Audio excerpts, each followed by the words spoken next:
Mi tío me mandó por error un video de una comida familiar, donde mi mamá decía que yo le debía mantener la casa, y que, como no tenía marido ni hijos, por lo menos servía de cajero automático.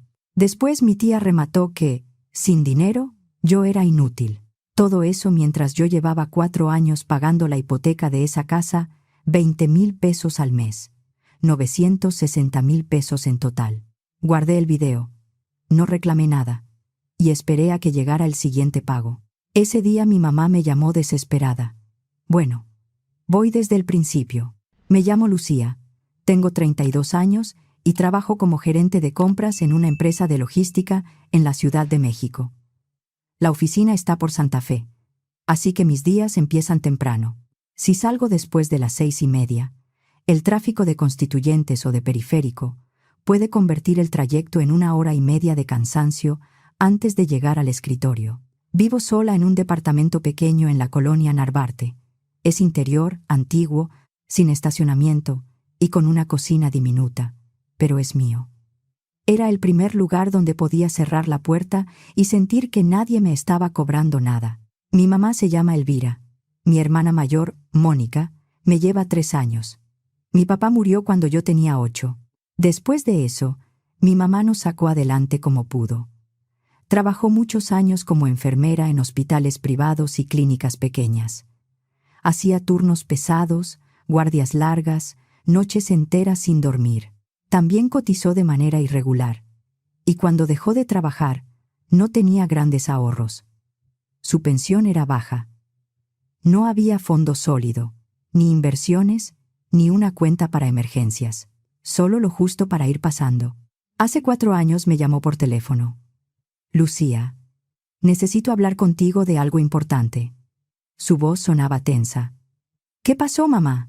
El banco me está presionando por la casa. Ya no puedo cubrir la hipoteca. Son 20,000 pesos al mes, y mi pensión no alcanza. Sentí un hueco en el estómago. ¿No puedes reestructurarla? Ya lo intenté. No me autorizaron nada. Dicen que mis ingresos no son suficientes. Ya no tengo de dónde sacar más. ¿Y Mónica? ¿Ella puede ayudarte? Mónica acaba de tener a su bebé. No tiene dinero extra. Tú sabes cómo es eso. Con un recién nacido todo cuesta. Me senté en el sillón de mi departamento e hice cuentas rápidas. 20,000 pesos al mes era muchísimo dinero para mí. Ganaba bien para mi edad, sobre todo por bonos de desempeño, pero no tanto como para soltar esa cantidad sin sentirlo.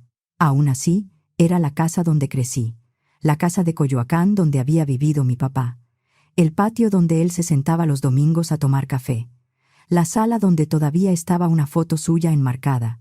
No podía dejar que el banco se quedara con esa casa. Está bien, le dije. Yo te ayudo. Te voy a mandar el dinero cada mes. Mi mamá soltó el aire como si hubiera estado aguantándolo. Gracias, mi amor. Me estás salvando la vida. Desde que empecé a pagar, ella me registró como persona autorizada para consultar el crédito y hacer depósitos directos. También me dio el número de crédito. En ese momento me pareció normal. Pensé que era para facilitarle las cosas. Ahora entiendo que también le servía para no dar demasiadas explicaciones. Durante 4 años le mandé a mi mamá 20,000 pesos cada mes. Recorté todo. Nada de vacaciones, nada de ropa nueva, nada de salir a comer. Preparaba mi comida para llevarla al trabajo. Dejé el coche guardado casi siempre y me movía en metro, metrobús o camión para ahorrar gasolina y estacionamientos. Vivía con lo mínimo para poder cumplirle. Mi mamá casi nunca me daba las gracias. A veces mandaba un mensaje corto. Ya cayó. Otras veces ni siquiera respondía. Era como si lo diera por hecho. Como si yo tuviera que hacerlo. Como si le debiera algo. Un domingo por la noche estaba sentada en mi sillón viendo una serie. Cuando mi celular vibró, era un mensaje de video de mi tío Martín, el hermano menor de mi mamá. Él siempre grababa todo en las reuniones familiares, cumpleaños, comidas, bautizos, hasta cuando alguien cortaba un pastel. Seguramente quiso mandarlo al grupo de la familia y tocó mi chat por error. Abrí el mensaje. Era un video de una comida familiar en la casa de mi mamá. Se veía la mesa del comedor llena de platos, vasos, servilletas y una olla grande al centro. Mi mamá estaba en la cabecera. Mónica estaba ahí con su esposo. También estaban mi tía Patricia, mi tío Martín y varios primos. Todos reían y platicaban. A mí no me habían invitado. Ni siquiera sabía que esa comida estaba pasando. Mi tío grababa desde su lugar en la mesa. Al principio pensé que me había mandado el video para contarme algo normal. Luego escuché su voz. Lucía sí que ha sido generosa con lo de la hipoteca. 20,000 pesos al mes por 4 años. Es muchísimo dinero. Entonces, se escuchó la voz de mi mamá, clara, fuerte, sin ninguna duda. Lucía me lo debe. Yo la traje al mundo. La mantuve 18 años. Ahora le toca devolver algo. Además, no tiene marido ni hijos. Que por lo menos sirva de cajero automático. La mesa se llenó de risas. Risas. De verdad. La voz de Mónica se metió enseguida. Siempre ha estado desesperada por demostrar que vale algo. Da pena. Luego habló mi tía Patricia. Bueno, por lo menos para eso sirve. Porque sin dinero, esa niña sería completamente inútil. Más risas. Me quedé mirando la pantalla del celular. No podía moverme. Sentí que el aire no me entraba. Me temblaban las manos. Tuve suficiente claridad para guardar el video antes de que desapareciera.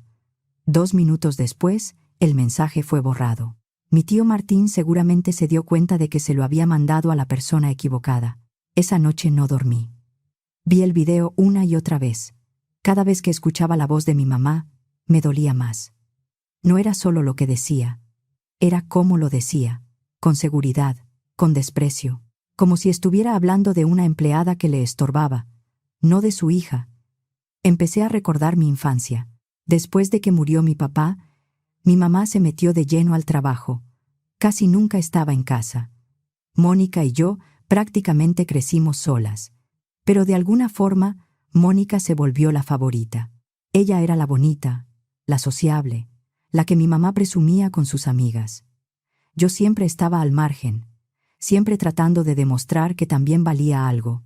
Cuando salí en el cuadro de honor en la secundaria, mi mamá dijo: «Bueno, al menos no eres completamente inútil». Cuando Mónica apenas terminó la prepa con 6 y 7, mi mamá le hizo una fiesta enorme y le compró un coche usado. Después de la prepa, conseguí una beca parcial para la universidad. Cubría más o menos la mitad de la colegiatura.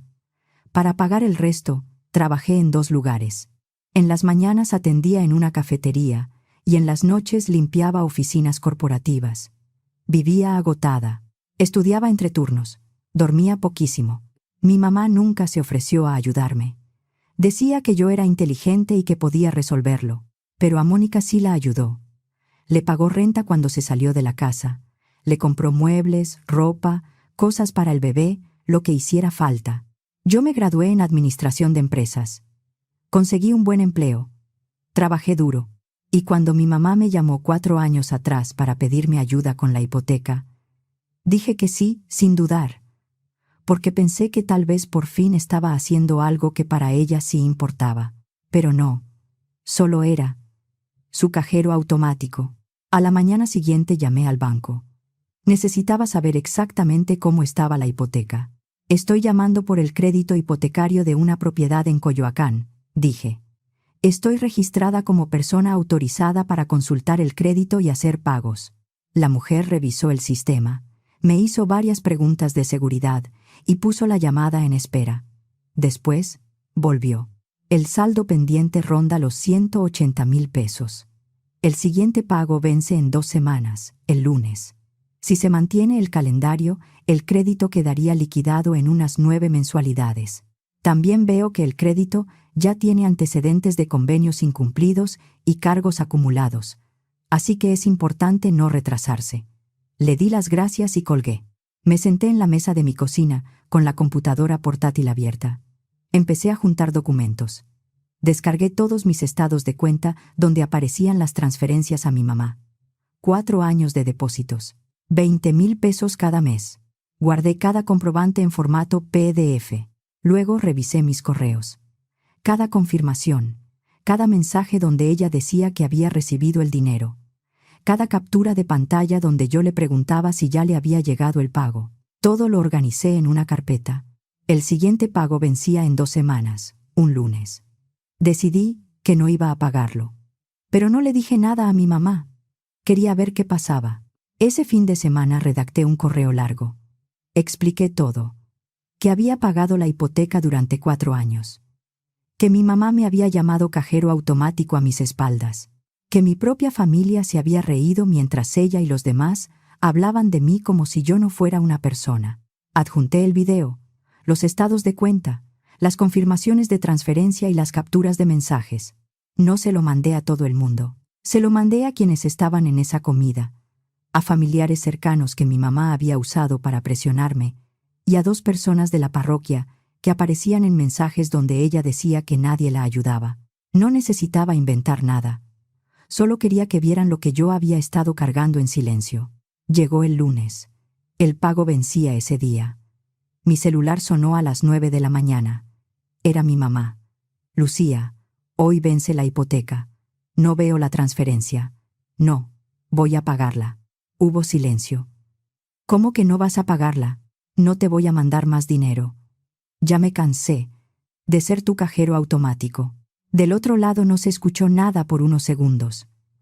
Luego su voz bajó. ¿Cómo? ¿Supiste?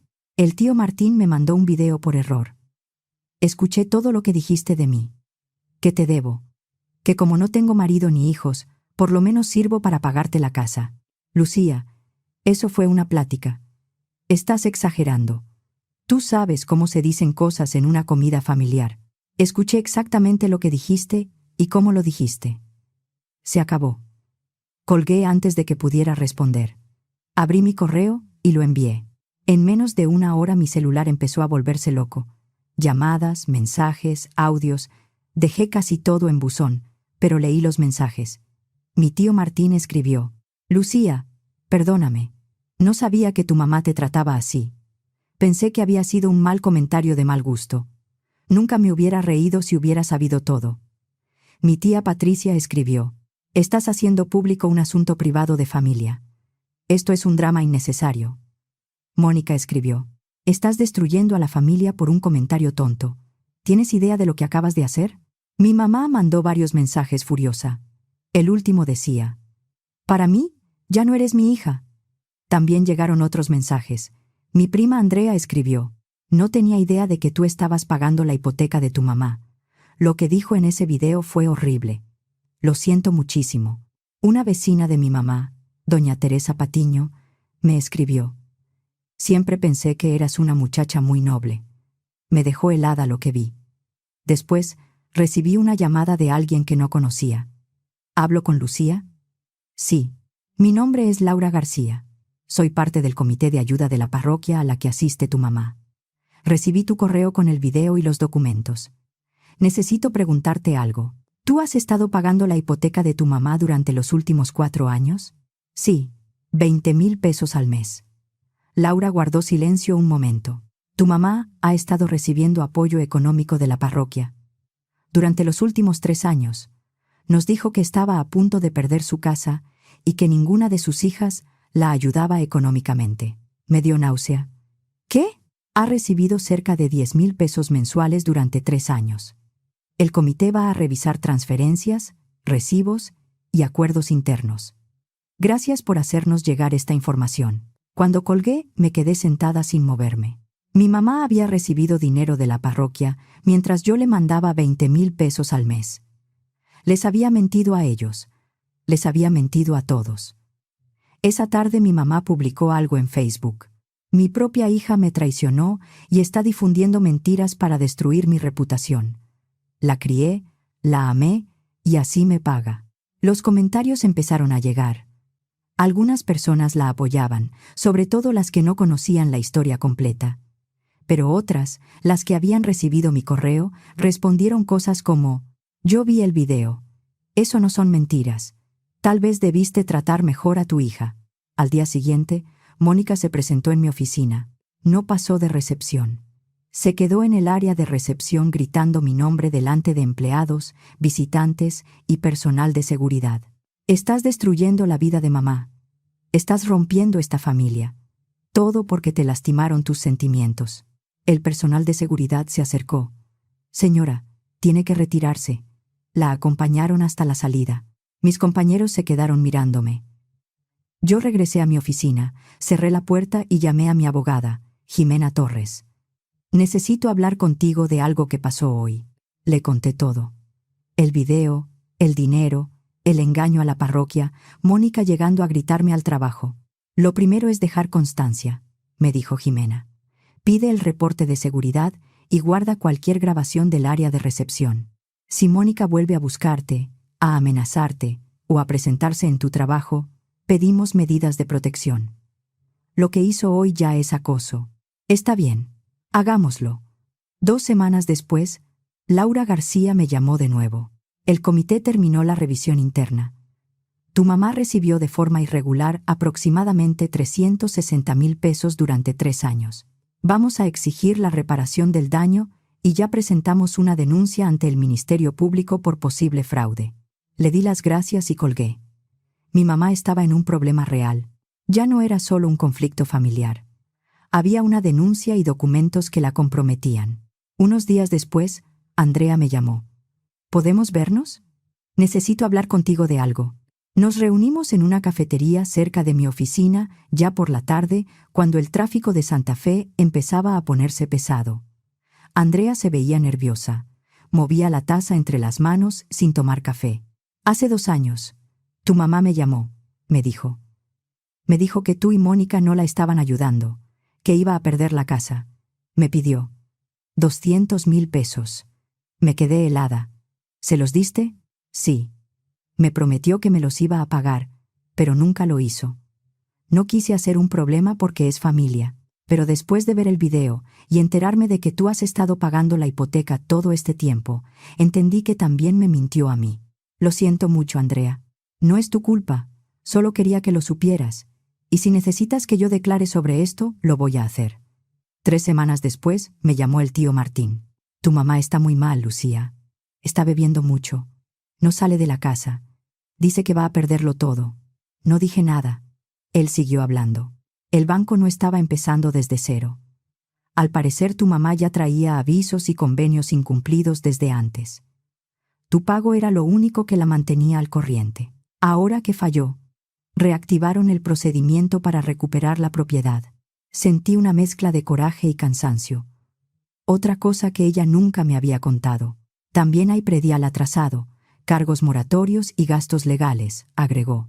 Y parece que pidió otro préstamo usando la casa como respaldo. La parroquia quiere que devuelva el dinero. Su primer abogado la dejó cuando supo lo del fondo. Lamento que esté pasando por eso, pero ella lo provocó. Mi tío se quedó callado. Solo pensé que debía saberlo. Colgamos sin decir mucho más. Al día siguiente, recibí una carta por correo. Estaba escrita a mano, con la letra desordenada de mi mamá. Era larga, confusa, llena de disculpas mezcladas con excusas. Al final decía, por favor ayúdame a salvar la casa, cometí errores, pero sigo siendo tu madre, por favor. Leí la carta 2 veces. Pedía ayuda, pero no decía cómo iba a reparar lo que había hecho. No ofrecía devolverme nada.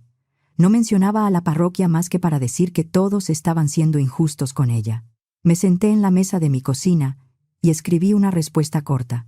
Te perdono por mi propia paz. Pero perdonar no significa volver a ponerte mi vida en las manos. No puedo salvarte de algo que tú provocaste. La envié al día siguiente. Unos días después, Jimena me llamó. El nuevo abogado de tu mamá me contactó. Van a presentar una demanda contra ti por daño moral y afectación a su reputación. Están pidiendo 1,800,000 pesos y una disculpa pública. Me reí. No pude evitarlo. ¿Me va a demandar después de todo lo que hizo? Sí. Es una cantidad inflada para asustarte. No significa que tenga sustento. Vamos a responder. También podemos presentar una contrademanda para reclamar los pagos de la hipoteca que hiciste, más intereses y daños. Una semana después, recibí la llamada de alguien con quien no hablaba desde hacía años. Sara Medina. Habíamos ido juntas a la preparatoria y ahora trabajaba como reportera en un medio digital de la ciudad. Me dijo que una vecina le había compartido la publicación y que varias personas de la parroquia ya estaban hablando del caso.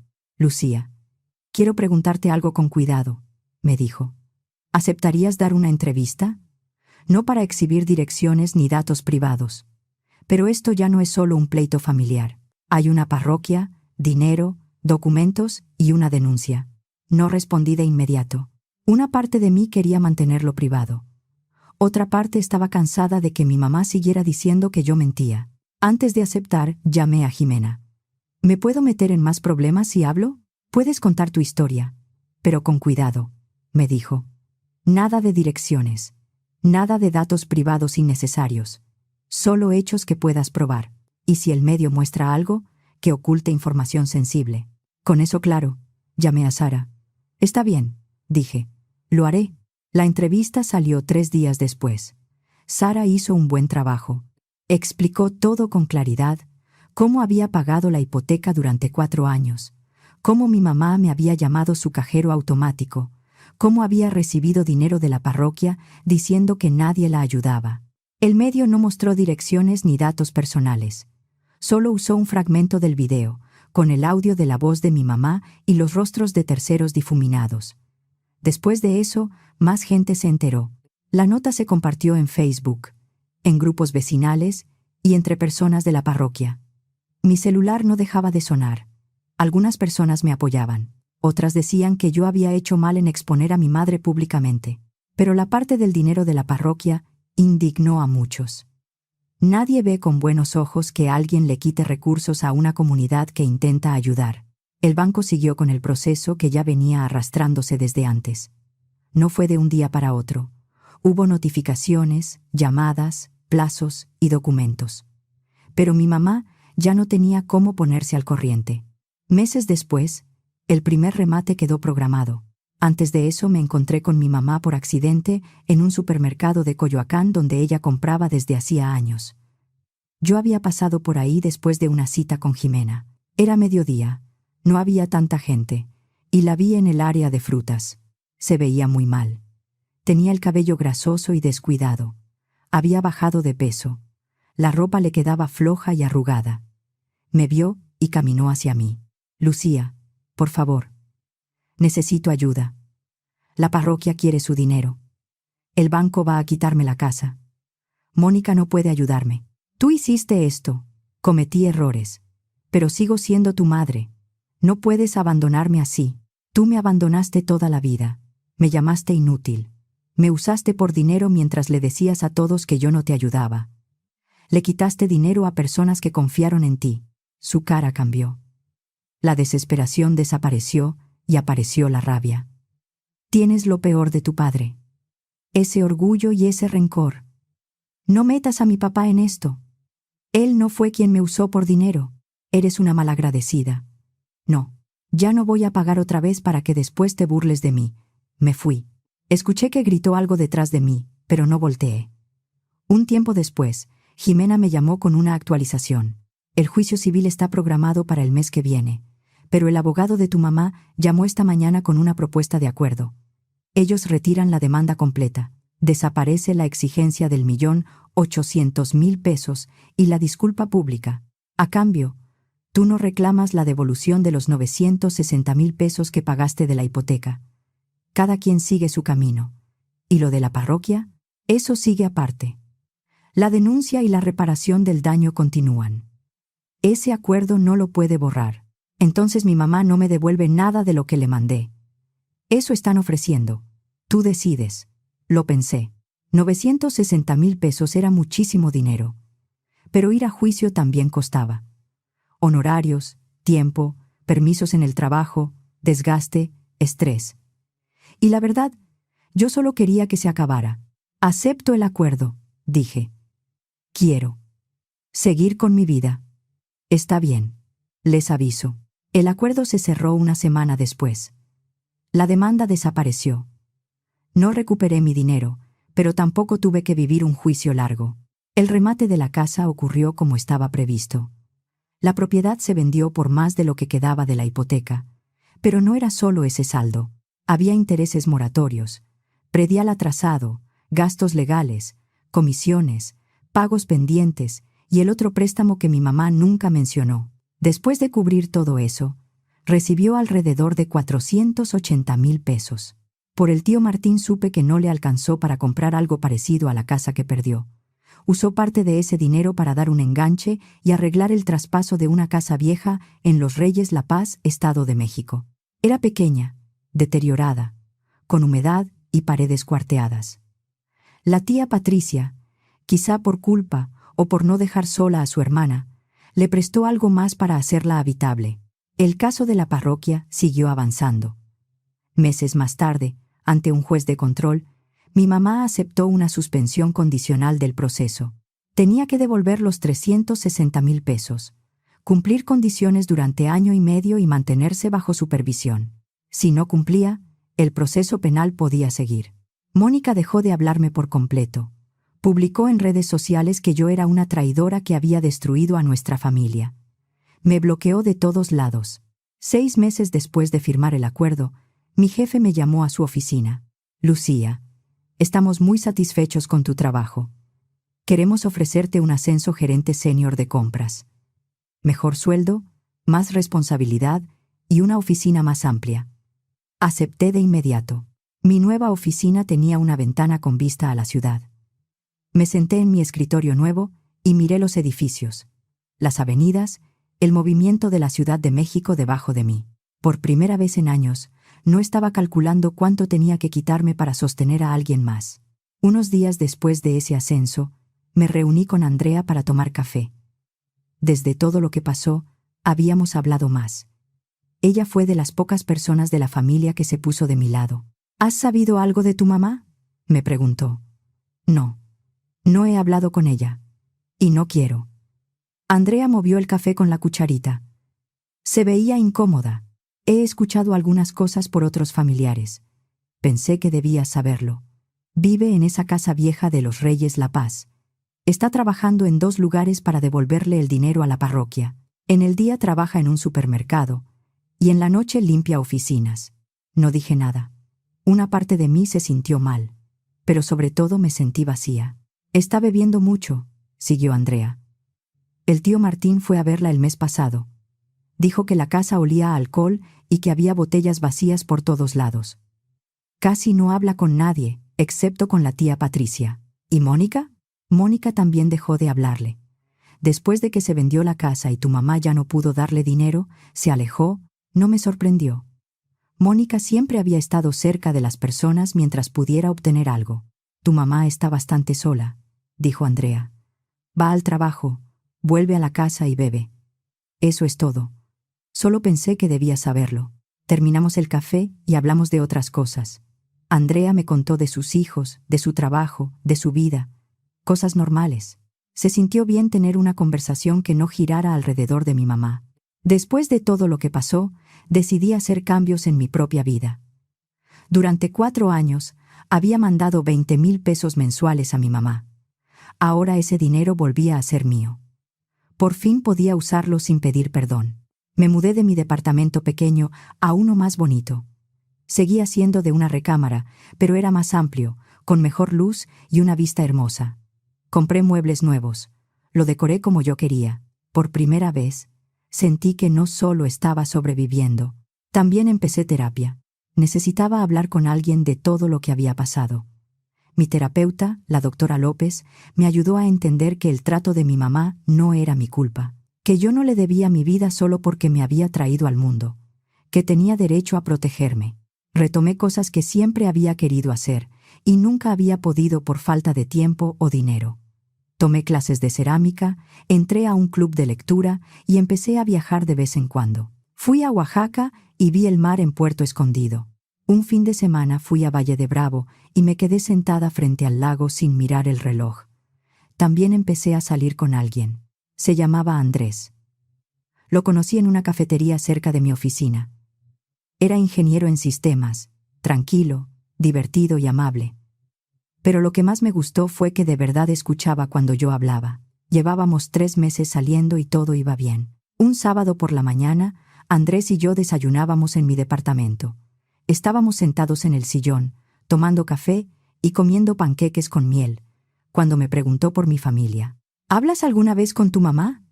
No. No he hablado con ella en casi un año. ¿La extrañas?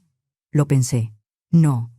Extraño tener una mamá, pero no la extraño a ella. En realidad, nunca fue una mamá para mí. ¿Y tu hermana? Mónica eligió. Se puso del lado de mi mamá y en mi contra. Estoy en paz con eso. Andrés asintió. Debe haber sido difícil cortar con casi toda tu familia. Lo fue. Pero también era necesario. Me estaban usando. No les importaba quién era yo como persona. Solo les importaba lo que podía hacer por ellos. Unas semanas después, Andrea me contó que había visto a mi mamá en el supermercado donde trabajaba. No fui a buscarla. No quería provocarme ese dolor. Pero un sábado, por una vuelta que tuve que hacer cerca de ahí, entré sin pensarlo. Doblé por un pasillo y casi me topé con ella. Llevaba una canasta con pan, sopa en lata y una botella de vino barato. Se veía peor que la última vez. La ropa estaba vieja y gastada. Tenía la cara cansada, más marcada. Nos quedamos mirando un momento. Ninguna dijo nada. Entonces, ella se dio la vuelta y se fue. Dejó la canasta en medio del pasillo y salió del supermercado. Me quedé ahí, viéndola alejarse. Esperé sentir culpa, enojo, tristeza, algo, pero lo único que sentí fue alivio de que no se hubiera acercado. Terminé mis compras y regresé a casa. Andrés me esperaba. Íbamos a cocinar juntos y ver una película. Cosas normales de pareja. La clase de vida para la que nunca tuve tiempo cuando todo mi dinero se iba a salvar a mi mamá. Esa noche, acostada en mi cama, pensé en todo lo que había pasado durante ese año. Perdí a mi mamá, perdí a mi hermana, perdí a buena parte de mi familia extendida. Durante mucho tiempo creí que eso debía sentirse como una tragedia, como si me hubieran arrancado algo. Pero esa noche, en mi departamento nuevo, con los platos del desayuno todavía en el escurridor y una película pausada en la sala, no se sentía así. Pasé demasiados años tratando de demostrar que valía algo frente a personas que jamás iban a reconocerlo. Trabajé en 2 lugares para pagar mi universidad. Mandé 960,000 pesos a mi mamá durante 4 años. Di y di. Y lo único que recibí fue que me llamaran cajero automático y se rieran de mí en una mesa donde ni siquiera me habían invitado. No le deseaba el mal a mi mamá. No celebraba verla hundida. Pero dejé de poner mi vida en pausa para rescatarla. Lo que entendí no me cayó de golpe el día del video. Ese día solo sentí vergüenza, rabia y una tristeza seca. Lo entendí después, cuando vi mis estados de cuenta, uno tras otro, 20,000 pesos cada mes. Y recordé que ni siquiera me preguntaban cómo estaba. Yo creía que ayudar a mi mamá era una forma de ganarme un lugar, de demostrar que sí era buena hija, que sí valía, pero una familia que te quiere. No te cobra haber nacido. Poner un límite no borró lo que hice por ella. Tampoco borró el dolor. Solo me devolvió algo que había perdido sin darme cuenta la posibilidad de vivir, sin tener que pagar por un amor que nunca llegaba.